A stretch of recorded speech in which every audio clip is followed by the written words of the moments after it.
Mesdames, Mesdemoiselles, Messieurs, chers amis, à l'été 1993, dans Foreign Affairs, la revue du CFR, en anglais Conseil des relations étrangères, un cénacle mondialiste installé aux États-Unis, paraissait un article du professeur Samuel Philip Huntington sur le choc des civilisations. Cet enseignant de Harvard répondait ainsi à la thèse de la fin de l'histoire lancée en 1989 par le futur ex-néoconservateur états-unien d'origine japonaise, Francis Fukuyama.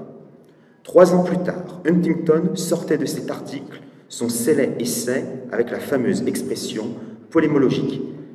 Grâce à cet universitaire d'outre-Atlantique, le concept de civilisation prenait un sens polémique certain, même si la civilisation ici définie contient des confusions non négligeables. En effet, Samuel Huntington y mentionne une civilisation occidentale qui couvrirait l'Amérique du Nord, l'ère européenne chrétienne romano-protestante, l'Australie et la Nouvelle-Zélande. Il s'agit de l'actuel Occident atlantiste. Huntington n'est pas le seul à associer l'Europe, l'Amérique et l'Occident dans une même collectivité. Dès 1985, le sociologue français Jules Monroe estimait qu'il faut souhaiter aujourd'hui une étroite concertation avec tous les États dont les lois témoignent des mêmes tendances que les nôtres et qui prolongent avec nous la même filiation de culture, la même lignée de civilisation. C'est ce que j'appelle la préférence occidentale. Derrière l'alliance avec les États-Unis d'Amérique, derrière l'Europe totale encore future mais plus que jamais nécessaire, nous devons reconnaître nous-mêmes comme variante historique d'époque de notre identité nationale française un patriotisme de civilisation. Il va de soi que la théorie de Huntington ne nous convainc pas, car elle néglige toutes les différences essentielles entre l'Occident américanomorphe dont il se fait la porte-parole et notre vision de l'Europe. Nous tenons à l'originalité existentielle d'une civilisation européenne qui ne serait pas la pâle copie d'une production atlantiste. Depuis Oswald Spengler et son célèbre déclin de l'Occident, on connaît la dichotomie entre la civilisation et la culture. D'après Spengler, la culture incarnerait pour les peuples le moment ascendant de leur histoire, puis viendrait le temps de la civilisation avec une lente et longue déperdition d'énergie vitale collective, l'engoncement, les rigidifications structurelles, jusqu'à la nécrose, l'agonie et la disparition. À cette opposition binaire, on préférera la conception d'une civilisation européenne, polymorphe à travers le temps, tissée par de multiples cultures, à la fois spécifiques et consubstantielles à son étymone.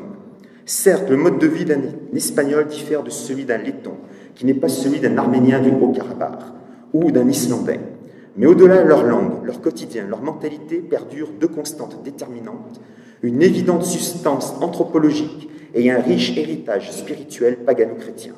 Et il n'y a de civilisation européenne que par l'énergique médiation de ces cultures. Ces dernières se déclinent en culture nationale et en culture régionale ou vernaculaire. La nation constitue en soi un objet de débat. Venant du latin natio, qui veut dire naître, le mot prend une autre acception pour désigner la forme moderne d'organisation politique, cet aboutissement de l'individualisme collectif. Idée défendue, développée et propagée par les révolutionnaires de 1789, la nation politique, comprise comme un ensemble de citoyens égaux, a au cours des 2 derniers siècles plongé le continent européen dans les tourments nationalitaires. Il serait toutefois dément de la nier comme le rêvent les escrocs de la pseudo-construction européenne. Avec la mondialisation et l'immigration de peuplement massive, indéniable contre-colonisation, le fait national connaît un regard certain face aux dangereuses menées mondialistes, européistes et séparatistes régionales. Considérées par certains commentateurs comme des régions, ne sachant pas quels furent des royaumes médiévaux, l'Écosse et la Catalogne montrent la vivacité de l'affirmation identitaire, avec le risque préjudiciable d'affaiblir finalement la civilisation européenne tout entière. La robustesse des nations impose néanmoins que leur culture régionale ou vernaculaire ne soit pas broyée par un centralisme administratif dépassé. Souvent, hélas, l'indépendantisme régional et le nationalisme étatique œuvrent en vecteur involontaire du mondialisme. Or, une nation n'est en réalité solide que si régions trouvent elles-mêmes leur dynamisme. Force est de constater, dans le cas de l'Hexagone, que les cultures régionales sont plutôt moribondes, étouffées par les prédominances mortifères de Paris. Heureusement, flamands, normands, bretons, basques, catalans, occitans, provençaux, corses, nissards, savoisiens, arpitans, alsaciens et tuois tentent de préserver ce qui peut l'être encore, et en premier lieu, la terre, notre terre. La terre appartient aussi à notre champ lexical. Oublions ici l'habituelle et lassante antinomie géopolitique entre la mer et la terre, sur laquelle reposerait la lutte incessante entre la thalassocratie et les puissances continentales. Plus prosaïquement, on entend par terre le milieu vivant qui nous entoure et dans lequel nous interagissons. Ces relations complexes sont étudiées par l'écologie, qui a fourni une version théorique politique. On sait tous que l'écologie politique a été détournée par les trotskistes, les sociétalistes, les gendéristes, les multiculturalistes, les féministes et les mondialistes. Dans la revue L'Or Vert, Robert Dain signalait dès les années 1970 la nécessité écologique. Pourquoi préserver nos identités si les lieux sont bétonnés, les terrains pollués, les paysages dévastés? Au moment où un mini-candidat réclame l'exploitation du gaz de schiste, ce qui reviendrait à défigurer des campagnes déjà meurtries par le productivisme, l'exode rural et la politique agricole commune, refusons cet appel rentable aux seules firmes multinationales, prédatrices et néocoloniales. Un écologiste conséquent devrait être clairement identitaire. Il l'est d'une certaine manière, puisque les Verts soutiennent les mouvements régionalistes progressistes, sans comprendre la prégnance majeure de l'appartenance collective. Pour sa part, un identitaire cohérent se doit d'être écologiste, surtout s'il refuse la société de marché libéral, la société de la GPA, autorisée soit dit en passant en Russie, et la société de la charia. La préoccupation écologique constitue un troisième pilier, fondamental de nos principes à côté des piliers d'identité continentale, nationale et régionale, et sociale. Face à l'étalement urbain et à la destruction programmée des terres arables, il faut ensuite 40 ans, 2 générations pour qu'un sol naguère urbanisé retrouve sa fertilité première. Les identitaires devraient au moins soutenir les valeureux opposants à l'aéroport de Notre-Dame-des-Landes, au barrage de Stevens ou à l'OL Land, le stade de foot privatisé, érigé dans la banlieue lyonnaise.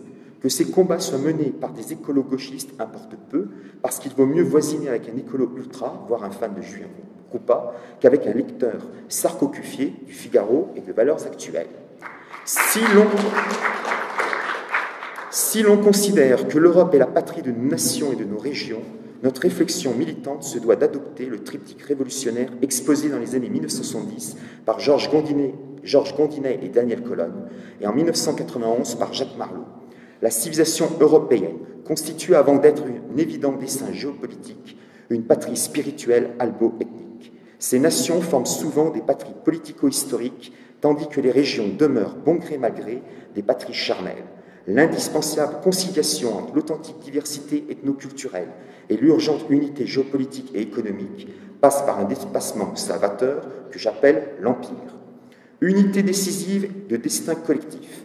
L'Empire est mal vu et mal compris en France. Il est desservi par le verbe empirer qui signifie s'aggraver, devenir pire. Il se confond en histoire avec les 2 expériences bonapartistes napoléoniennes au XIXe siècle. Maints Français ignorent en outre que leur pays est intrinsèquement un empire qui a mal tourné alors que l'idée impériale hante sa psyché collective. Dans le présent contexte anxiogène, seuls les nationalistes peuvent faire l'Europe, affirmait en 1973 Adriano Romualdi. Tous les nationalismes régionaux et étatiques doivent par conséquent entreprendre leur mue. Le seul moyen de résoudre l'épineuse question des ethnies, dont le réveil menace les nations d'éclatement, est d'ouvrir les nationalismes sur l'Europe, avertissait Daniel Colonne. D'une part, le nationalisme doit emprunter à la grande tradition politique de notre continent la notion d'État organique, qui concilie l'unité nécessaire à toute société évoluée, avec le respect, voire l'encouragement de sa diversité naturelle. Conçu de façon organique, le nationalisme s'accommode d'une certaine autonomie des régions. D'autre part, si la nation, loin de s'ériger en un absolu, se considère seulement comme une composante autonome du grand ensemble organique européen, les régions et les ethnies n'auront aucune peine à se considérer comme les incarnations nécessaires du principe de diversité au sein de la grande unité nationale.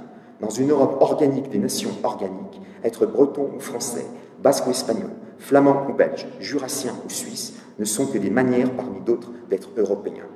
Par le biais du principe ordonnateur de la subsidiarité, l'Empire fédère autour des domaines diplomatiques, stratégiques et militaires la formidable variété nationale et vernaculaire de notre patrie continentale civilisationnelle. Par-delà cette référence ternaire subsumée par l'idée organique d'empire, interviennent d'autres termes qui consolident notre langage militant. Le premier, celui de communauté. Évoquer maintenant en public ce mot équivaut quasiment à voir surgir cet antis des Occidentaux indifférenciés, ce nouveau diable des plateaux télé, le communautarisme. Et pourtant, quel beau mot. Suivant son échelle d'implication, la communauté coïncide à des espaces de vie. À l'Union pseudo-européenne, il aurait été judicieux de conserver la communauté européenne, comme avant 1992 et le détestable traité de Maastricht. Les nations d'Europe resteraient des communautés politiques historiques de destin qui parviendraient à s'enchasser les unes dans les autres dans un nouvel agencement continental. Mais les régions sont elles aussi des communautés vernaculaires de destin infranational. Les cadres régionaux sont des communautés de proximité, comme le sont d'ailleurs les entreprises, ces communautés productives de destin.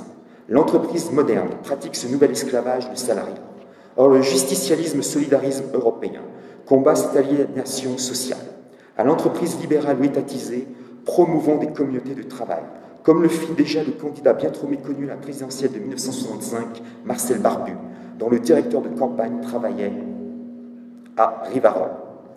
Que serait aujourd'hui une telle communauté de travail? Une unité de production dirigée par ceux qui y travaillent. Un bon début existe avec la SCOP, Société coopérative et participative. Alors que la moitié du CAC 40 se soumet aux multinationales, une société coopérative préserve l'indépendance économique, perturbe les mécanismes aveugles du libéralisme et se détourne de la mondialisation libérale. La communauté de travail idéale rassemblerait les travaux de Hyacinthe Dubreuil, l'ergonisme de Jacob Scher, l'association Travail-Capital du gaullisme d'opposition, la participation chère au gaullisme de gauche, la cogestion promue par l'ordolibéralisme allemand, le corporatisme social-chrétien, voire l'autogestion de Proudhon reprise par les anarchistes. On a compris que les communautés territoriales et professionnelles agiraient en véritable rei publicae. Le système liberticide et albogénocidaire répète jusqu'à la nausée ses valeurs républicaines, alors que sa république n'est qu'une supplétive zélée des forces de l'or et de l'argent. Son unicité fallacieuse doit s'effacer devant des unités républicaines partielles constituées de communautés de travail ou de production et de vie identitaire. L'identité est l'autre maître mot de notre registre. Le maître au pluriel serait plus satisfaisant parce qu'elle englobe les cultures, les ethnies, les langues, les métiers, les histoires, les croyances. Toutes nos identités sont la sève qui part des racines des patries charnelles pour aller au feuillage de la patrie civilisationnelle en passant par le tronc des patries historiques et l'écorce des communautés professionnelles. Sauvegarder les identités signifie de préserver le peuple. Le peuple est une notion centrale. Sans lui, vaines seraient toutes nos actions. Il importe de l'appréhender dans toutes ses acceptions. Le peuple est aussi bien l'ensemble de personnes d'origine ethnique commune que l'immense majorité de la société composée de producteurs et de consommateurs, ainsi que les détenteurs de la souveraineté politique moderne qui en disposent tant les oligarchies transnationales. Longtemps s'affrontèrent les tenants de l'ethnos, du démos et du laos. En 2014, il apparaît crucial de rassembler ces trois définitions et de s'élever contre la confiscation de la légitimité, les ravages d'une immigration de peuplement métisseuse et les oukases de la plutocratie bancaire mondialisée. Il y a 45 ans, chers amis, l'extrême gauche souhaitait représenter le peuple avec l'insuccès qu'on le sait. À l'ère du village cosmopolite interconnecté global, il faut partout en Europe et sur d'autres continents susciter la révolution des peuples.